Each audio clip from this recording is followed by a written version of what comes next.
Hello दोस्तों, कैसे हैं सब। मेरा नाम है हिमांशु और मैं स्वागत करता हूं आप सबका आपके अपने चैनल कॉमिक वर्ल्ड पर। तो चलिए दोस्तों, शुरू करते हैं राज कॉमिक्स में बाकेलाल सीरीज की अगली कॉमिक्स, बाकेलाल विशालगढ़ में। शक्तिनगर। कई माह से कठोर तपस्या कर रहे थे ऋषि पंगानाथ, और आज आ गए। खोलो बच्चा, तुम्हारी आराधना सफल हुई। जल्दी वर मांगो। ओम।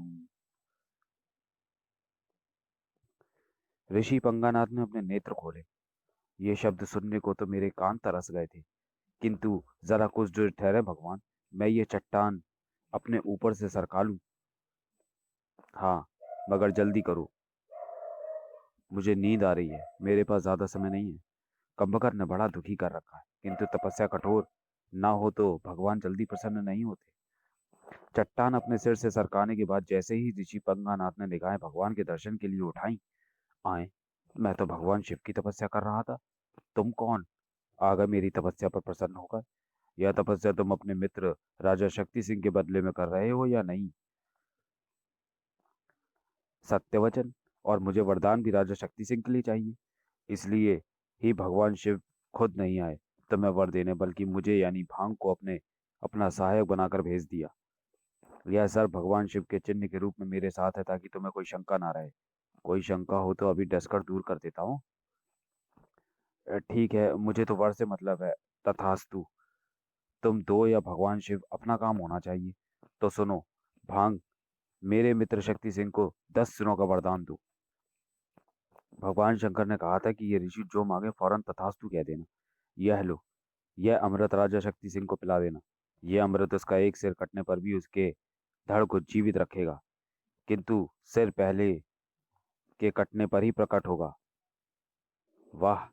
अब जब यह समाचार मैं अपने प्रगाढ़ मित्र शक्ति सिंह को दूंगा तो वो प्रसन्नता से झूम उठेगा। सीधे महल चलो सैनिक। कमबख्त ने ठंडा गर्म नहीं पूछा, मुझे दूध भी नहीं पिलाया। उसी समय घोड़े पर सवार वह रहस्यमय साया चंदन नगर की सीमा से निकलकर पड़ा जा रहा था शक्ति नगर में। राजा शक्ति सिंह मेरा प्रस्ताव नहीं ठुकरा सकता। फिर जल्द ही वह घुड़सवार मौजूद था शक्ति सिंह के सामने। बागेलाल, ओह, क्या तुम ही हो बागेलाल, जिसके भय में विक्रम सिंह की अनुपस्थिति में भी विशालगढ़ पर आक्रमण करने की हिम्मत ना जुटा सका? हाँ, मैं ही हूँ बागेलाल। और मैं जानता हूँ कि तुम्हारी विक्रम सिंह से दुश्मनी है। दुश्मनी की वजह है, एक बार महारानी तारामती गंभीर रूप से बीमार हो गई। तब मुझे एक ऋषि ने बताया, राजन, तुम्हारे महल से कोई साधु खाली हाथ लौट गया है। ये उसी का श्राप है। हाँ मुनिवर, बहुत बदमाश साधु था। एक कटोरी आटा मांग रहा था, जबकि मैं देता हूँ एक चुटकी आटा। और वो साधु मैं ही हूँ। तुम्हें बिना कारण बताए 10 राजाओं के यहाँ जाकर भीख मांगनी होगी, और तभी ये शाप टूट सकेगा और तुम्हारी रानी अच्छी हो सकेगी। 10 राजाओं के यहाँ भीख मांगने जाना ही होगा? 9 छोटे बड़े राजाओं ने मुझे भिक्षा दे दी। यह लीजिए महाराज, भिक्षा में हाथी बीमार, स्वीकार कीजिए। आप भी क्या याद करेंगे, किसी राजा से पाला पड़ा था। पहले वो तो बोल शक्ति सिंह कि भगवान के नाम पर दे दे। ही, ही। भगवान के नाम पर दे दे, अल्लाह के नाम पर दे दे। गरीबों की सुनो, वो तुम्हारी सुनेगा। तुम 1 पैसा दोगे, वो 10 लाख देगा। मेरे पास घोड़े कम है, एक तू ले जा, मुझे 10 लाख मिल जाएंगे। दे दाता के नाम तुझको अल्लाह रखे। ओह, तुम्हें भीख नहीं, दाता के नाम चाहिए। यह लो, इस पर्चे में मैंने कई दाताओं के नाम लिख दिए हैं। भूखे को रोटी दे, वस्त्रहीन को वस्त्र दे। ये पुराने वस्त्र ले जाओ, इन्हें बर्तन वाले को देकर नया कटोरा ले लेना। जाओ, ऐश करो। भिक्षाम देही, कच्छाम देही। क्या महाराज, आपके पास कच्छा भी नहीं है? मेरे पास बिना नाड़े का है, यही ले जाओ। दे दे, कुछ दे दे। तेरे बच्चे जिए, तेरा खून पिए। पहले ही खटमल सारा खून पी चुके हैं। ये खटमल ही ले जा। तेरे दर पे आया हूँ, भिक्षा लेके जाऊंगा। आए, तू मेरे मोहल्ले में कैसे आ गया? मैं राजा हूँ, भिखारी नहीं। इस नगर का राजा मैं हूँ। तेरे जैसे भिखारियों के लिए मुझे भीख मांगनी पड़ती है। किंतु जब मैं विशालगढ़ में विक्रम सिंह के बिहार महल के बाहर भिक्षा लेने पहुंचा तो जवाब मिला, यह महाराज विक्रम सिंह का राज है, जहाँ भिक्षावृत्ति को बढ़ावा नहीं दिया जाता। यहाँ तुम्हें भीख नहीं मिलेगी। वो देखो, घोड़े ने लीद कर दी। झाड़ू उठाओ, साफ करो, पारिश्रमिक भरपूर मिलेगा। "ग्रर, मेरा ये अपमान! तेरी मेरी दुश्मनी शुरू हो गई राजा विक्रम सिंह। और जब शक्ति सिंह किसी से दुश्मनी करता है तो उसे 100 सालों में तो क्या, अगले जन्म में भी निभाता है। शेष बचे राजा अन्य राजा से भीख प्राप्त करने में मुझे जो विलंब हुआ उसमें महारानी की मृत्यु हो गई। बस तभी मैंने सोच लिया था कि विक्रम सिंह की मृत्यु मेरे हाथों होगी। शायद इसलिए वो मेरे हाथों नहीं मरा। मेरा मतलब है कि यही अवसर है महाराज। ये लीजिए, ये चमत्कारी ढाल सभी शस्त्रों को अपनी तरफ खींच लेती है। ये आपके पास होगी तो आप युद्ध में पराजित नहीं होंगे। कौन है वे? ओ राजा। चलो कंगले से राजा के पास गई। हाल के ढाल के बारे में जानने के लिए बड़े दिल का चोर। और अब सुनिए मेरी योजना, जिस पर आपको फौरन काम शुरू करना है। ओ फुस, फुस, फुस, फुस, फुस। वैसे मैं खुसर फुसर में उसे बहुत डरता हूँ, क्योंकि एक बार यही करते हुए रानी ने मेरा कान काट लिया था। योजना तो लाजवाब लाजवाब है बाकिला, किंतु एक ही बात समझ में नहीं आई कि तुम एकाएक ही विक्रम सिंह के दुश्मन कैसे बन गए। महाराज, सत्य तो यह है कि मैं कभी विक्रम सिंह का हितैषी था ही नहीं। मुझे तो विशालगढ़ का राजा बनना है। वाह, इस योजना के पूरा होते ही विक्रम सिंह की मौत भी मेरे हाथों हो जाएगी और तुम भी विशालगढ़ के राजा बन जाओगे। तो अभी मैं चलता हूँ, क्योंकि सुबह तक अगर मैं बगीचे में ना पहुंचा तो मोटा बेकार ही संदेह में पड़ जाएगा, क्योंकि मैं यहाँ छिप कर आया हूँ। इधर अगले दिन बाकीलाल, रात्रि के समय यह चमत्कारी ढाल चोरी हो गई। पिताश्री, मैंने बाकीलाल चाचा को घोड़े पर ढाल ले जाते देखा था। मारे गए बेटा बाकीलाल। ऐसे वहम हुआ है महाराज। हो सकता है चोर की कदकाठी मुझसे मिलती हो। बच गया ये झूठ बोलकर। उफ, बच गया। किंतु पिताश्री, घोड़ा तो यही था। उस घोड़े की कदकाठी भी तो इसके जैसी हो सकती है महाराज। बड़ा चालू है ये सीकड़ी। मुझे चने न खिला रहा होता तो अभी बोल के पोल खोल देता। चपड़ चपड़ कड़क। मगर बाकीलाल, इस ढाल का किसी बुरी नीयत वाले इंसान के हाथ लग जाना ठीक ना होगा। मोटे मुच्छर, इस बार जो योजना मैंने बनाई है उसमें तेरा सामना बुरी नीयत से ही होना है। इधर, ओह सुनहरा खरगोश, इसे पकड़ना चाहिए। तभी गूंज उठी चीख, बचाओ पिताश्री। महाराज, ये तो राजकुमार के चीखने का स्वर है। योजना का प्रथम चरण पूरा होने वाला है। मेरा पुत्र किसी संकट में, उसे बचाओ। जल्दी चलो बाकीलाल। और महारानी, तुम यहीं ठहरो। तुम्हें तो चूहे की चीख से भी डर लगता है। कुछ दूर आगे बढ़ते ही, महाराज वो देखिए, राजकुमार वहां बेहोश पड़ा है। कहीं उसे कहीं उसे चींटी, मेरा मतलब सांप ने तो नहीं डस लिया? नहीं, मेरा पुत्र। मेरा रास्ता हमेशा के लिए साफ रखने के लिए शायद भगवान शंकर ने सांप को भेज दिया है। उधर उधर, व्यथित ना हो भाई। ला माई, ला भिक्षा ला। तेरा पुत्र जहां भी है खुशहाल है, क्योंकि बच्चों से मैं दुश्मनी नहीं करता। आप तो अंतर्यामी है मुनिवर। इसी के साथ, हा हा हा, मूर्ख स्त्री। खरगोश को सुनहरी रंग रंग कर मैंने ही तेरे पुत्र को उसके पीछे आने पर विवश कर दिया था, ताकि मैं विक्रम सिंह और बाकीलाल को तुझसे दूर कर सकूं। और अब मैं तेरा हरण कर लिए जाता हूँ, तुझे अपना धाम। हा हा हा हा। छोड़ दे निर्लज पापी, दुष्ट शैतान रावण, मैं किसी और की हूँ। तेरा सत्यानाश जाए। उस वक्त तू कहाँ था, जब मेरे पिता श्रीवर की खोज में महल महल धक्के खा रहे थे? तेजी से दौड़ पड़ा रथ, और तभी तू कौन? मैं खटायू, अपने भैया जटायु की रावण के हाथों मृत्यु के बाद अब जन्म दर जन्म मैंने दुखी व हरण की जाने वाली स्त्रियों की रक्षा का भार उठा लिया है। कल ही मैंने एक हिरणी को एक शेर से बचाया है। ठहर जा पापी, तुझे अभी खत्म करता है राजा शक्ति सिंह। खटायु, मदद करो। खचाक ओह, मैं शैतान से उस दुखी स्त्री की रक्षा न कर सका। मेरे बाद अब भैया पटायु को ये काम संभालना होगा, किंतु वह तो खुद बदमाश है। बचाओ। अब मुझे बचाने अब तुझे बचाने कोई नहीं आएगा।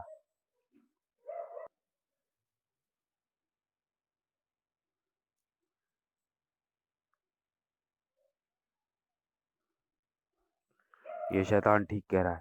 तो फिर मुझे चंदन सिंह की दासी से मांग कर पहने हुए जेवर राह में फेंक देने चाहिए, ताकि महाराज उनका पीछा करते हुए मुझ तक आ पहुंचे। ओह, ये तो चंदन सिंह के राजमहल में काम करने वाली मेरी पत्नी के जेवर है। जरूर इस लाठी ने चुराए होंगे। इधर विक्रम सिंह और बाकीलाल जैसे ही राजकुमार को साथ लेकर वापस पहुंचे, अरे महाराज, ये फल व भिक्षा का पात्र यहाँ कैसे आ गए? इसका मतलब कि सारा काम योजना अनुसार हो गया। मजे आ गए। अरे वाह, रानी भी गायब है। ये तो रामायण जैसी घटना हो गई। स्वर्णलता को ढूंढते ढूंढते दोनों जा पहुंचे खटायू तक। जो अपनी जिंदगी की अंतिम सांसें भर रहा था। बाकीलाल, देखो, रामायण की तरह मिल गया है ना हमें भी जटायु, मेरा मतलब खटायु। ओह, तो वो अभागी आपकी स्त्री थी। महाराज, मुझे एक शैतान राजा शक्ति सिंह उठाकर ले गया है। उस शक्ति सिंह? हाय, अब मैं किसके पांव दबाऊंगा? महाराज, जल्दी से मेरा सिर अपनी गोद में रख लीजिए ताकि मैं मरकर सीधा स्वर्ग जाऊं।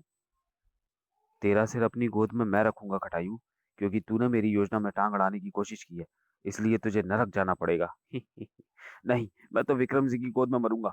नहीं, तुझे मेरी गोद में मरना पड़ेगा, मैं ज्यादा मनहूस हूँ। और इस खींचातानी में मर गया खटायू। तब बाकीलाल, हमें फौरन चंदन सिंह की सेना को साथ लेकर शक्ति सिंह पर चढ़ाई कर देनी चाहिए। इस कार्य में विलंब उचित नहीं महाराज, क्योंकि विशालगढ़ में मैं तेरा शव ही लेकर जाना चाहता हूँ। शीघ्र ही। क्या? पर मेरे राज्य में सैनिकों से ज्यादा तादाद तो चूहों की है, जिन्होंने सैनिकों की वर्दियां इत्यादि खा डाली है।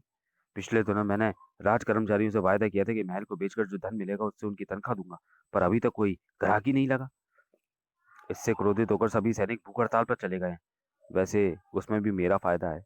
ठीक है, तो फिर बाकीलाल के साथ तो फिर मैं बाकीलाल के साथ ही जाता हूँ राजा शक्ति सिंह का मुकाबला करने। तब तक आप मेरे पुत्र का ही ध्यान रख लेना। लेकिन विशालगढ़ को मुक्त करवाने में मैं आपकी मदद जरूर करूंगा, चाहे उसके लिए मुझे शादी क्यों ना करनी पड़े दहेज के लिए। इस प्रकार राजकुमार को चंदन सिंह की निगरानी में छोड़कर विक्रम सिंह बाकीलाल को लेकर चल पड़े शक्तिनगर की ओर। मोटे को शक्तिनगर ले जाने का भी मेरा उद्देश्य पूरा हुआ। हाय मेरी स्वर्णलता! इधर उसी समय ची ची जंगल के एक हिस्से में हो रहा था वह युद्ध। दोनों ही अपने अपने तरीकों से एक दूसरे को परास्त करने की कोशिश कर रहे थे। धाम, ची ची। इधर अचानक बाकीलाल, रथ रोको और उधर देखो। ओह, मेरे विचार में तो अजगर ही विजयी होगा। इस युद्ध में लगी शर्त विशालगढ़ विशालगढ़ की। नहीं बाकीलाल, हमें बंदर की मदद करनी चाहिए, क्योंकि वो कमजोर है और अजगर उस पर अपनी ताकत लगा रहा है। लेकिन महाराज, इस चक्कर में कहीं कोई संकट ना पड़े हम पर। उस अजगर को तो मैं सबक सिखाकर ही रहूंगा बाकीलाल। ये गया मेरा भाला। ये मोटा ऐसे ही कामों से मुझे भी मुसीबत में फंसा देता है। हे भोले शंकर, इस बार मेरी किस्मत फूटने से बचा लेना। और खचाक, याहू, वो मारा। और तभी चारों ओर दिखने लगे बंदर ही बंदर। महाराज, इतने सारे बंदर कहाँ से आ गए? उफ, रथ भी आगे बढ़ने की जगह नहीं बची। ये सब इसके साथी होंगे बाकीलाल। और मुझे भय है कि महाराज, कहीं ये आपको भी अपना साथी ना समझ लें। अरे, ये पलटन तो सीधी इसी ओर आ रही है। रथ को बंदरों ने चारों ओर से घेर लिया। तभी हुआ एक चमत्कार। क्यों? हैरान हो गए ना हमें इस रूप में देखकर? आप कौन है? मेरी फूटी किस्मत तो नहीं? उनके देखते ही देखते सभी वानर परिवर्तित हो गए वानर मानवों की सेना में। ऐ मानव, तुमने मेरे पुत्र राजकुमार वानर के प्राण एक दुष्ट अजगर से बचाकर हम पर बहुत उपकार किया है। दरअसल हम वानर खामखा के पंगे लेने से बाज नहीं आते। बोलो, मैं वानर सम्राट दुर्गी तुम्हारी क्या मदद कर सकता हूँ? क्योंकि मेरे अंदर यह शक्ति है कि मैं दुश्मन की आधी शक्ति खींच लेता हूँ। ये देखो, जैसे मैंने तुम्हारी आधी शक्ति खींच ली। आ मुझ पर मूर्छा सी आ रही है। मुझे मोटा भी दिखाई नहीं दे रहा। मेरे कानों में सीटियां बज रही हैं। चारों तरफ सन्नाटा छा रहा है। मेरा हाथ पांव कीर्तन कर रहे हैं। बदन दुबला होता जा रहा है, दांत भिसते जा रहे हैं, उंगलियां अकड़ती जा रही हैं। हवा के झोंके से पत्ते की तरह हिल रहा हूँ। सोचने समझने की शक्ति कुंद हो गई है। बोधी के बाल भी झड़ने लगे हैं, हड्डियां चटक रही हैं, पोर पोर दुख रहा है। और देखो, मुझसे कुछ बोला भी नहीं जा रहा है। पर घबराओ नहीं, तुम्हारी आधी ताकत तो मैंने अपनी पूरी ताकत तुम्हें दिखाने के लिए खींची थी, जिसे अब मैं तुम्हें लौटा रहा हूँ। ओह शुक्र है, इसने मेरी ताकत लौटा दी, वरना मुझे तो चींटी ही उठाकर ले जाती। तब विक्रम सिंह ने वानरों के राजा दुर्गीव को अपनी समस्या से अवगत कराया और कहा, वानर राजा दुर्गीव, अगर आप स्वर्णलता को लाने में मेरी मदद करें तो आपका बहुत एहसान होगा मुझ पर। किंतु महाराज, ये आप क्या कर रहे हैं? इस प्रकार गैर बिरादरी के लोगों से मदद लेना उचित ना होगा।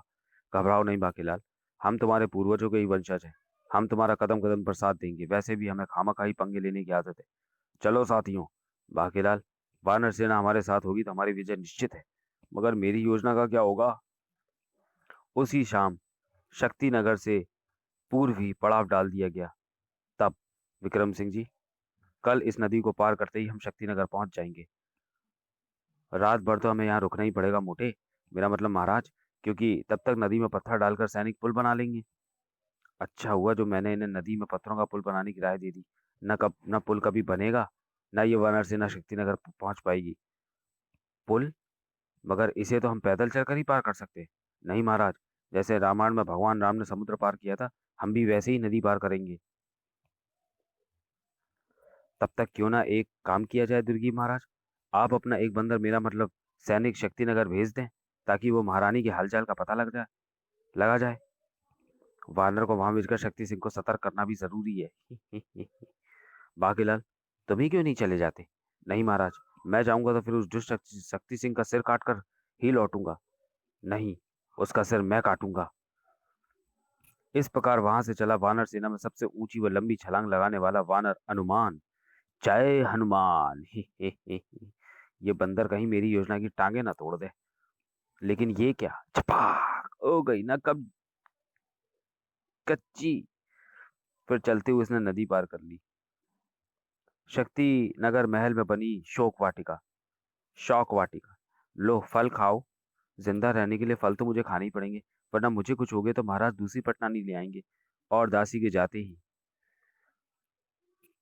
आह, अभी मेरी आंख फूट जाती। टाक। कौन दुष्ट है जिसने मुझ पर ये कड़ा फेंका है? क्षमा करें महारानी, ये कड़ा नहीं है, आपके पति की मुद्रिका है। महारानी, मैंने आपको कानी करने के उद्देश्य से ये मुद्रिका नहीं फेंकी थी। ये मुद्रिका तो मुझे विक्रम सिंह जी ने खुद ही दी है, ताकि मैं उनका आपको उनका यह संदेश दे दूं कि वे जल्द ही यहाँ पहुंचकर या तो मारे जाएंगे या फिर तुम्हें छुड़ा लेंगे। ओह, महाराज की मुद्रिका! तो अनुमान लो अनुमान, इसी बात पर गुठलियां चूसो, और हाँ, महाराज से कहना कि वो भोजन जरूर कर ले, वरना उनसे युद्ध में पिटा नहीं जाएगा। ही मगर महारानी, इस गुठली से मेरा क्या होगा? तो चलिए दोस्तों, वीडियो को यहीं समाप्त करते हैं और मिलते हैं बाकीलाल विशालगढ़ के दूसरे भाग में अगले वीडियो में। तब तक के लिए धन्यवाद।